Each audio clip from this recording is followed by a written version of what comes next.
Os vehículos de máis de 3 toneladas e media non poderán acceder ao polígono de Sete Pías pola estrada provincial 9002 Fefiñán-Souviña, no treito de Bouza do Padrón.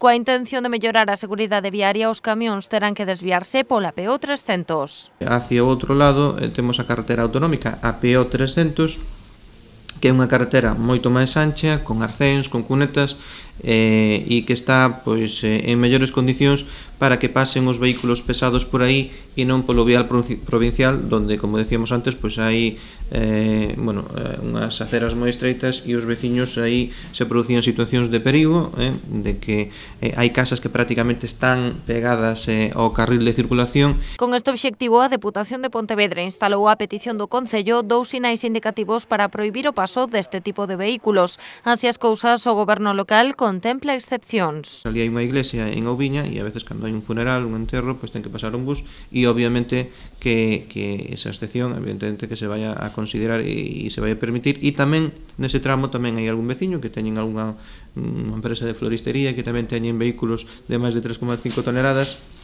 e obviamente que esas casuísticas, esas circunstancias tamén se van a permitir. Tras a toma desta medida durante 2 meses, a Policía Local porá en marcha unha campaña para informar os condutores destes cambios na ordenación do tráfico. Dende o Goberno tamén trasladaron esta norma ás empresas do polígono. Xa enviamos tamén un escrito, unha carta a todas as empresas que están no polígono, están asentadas, e lles informamos que a raíz desta medida deben utilizar para que les informen aos seus provedores, aos seus clientes, e incluso hai empresas que teñen flotas de camións e de autobuses, que utilicen a carretera autonómica PO 300. Esta medida tamén contempla a instalación de reductores da velocidade na zona. Segundo explicou José Ramón Abal, o Goberno local animouse a tomar a medida despois da boa acollida que tivo a prohibición do paso de camións no entorno do Colexio do Corbillón.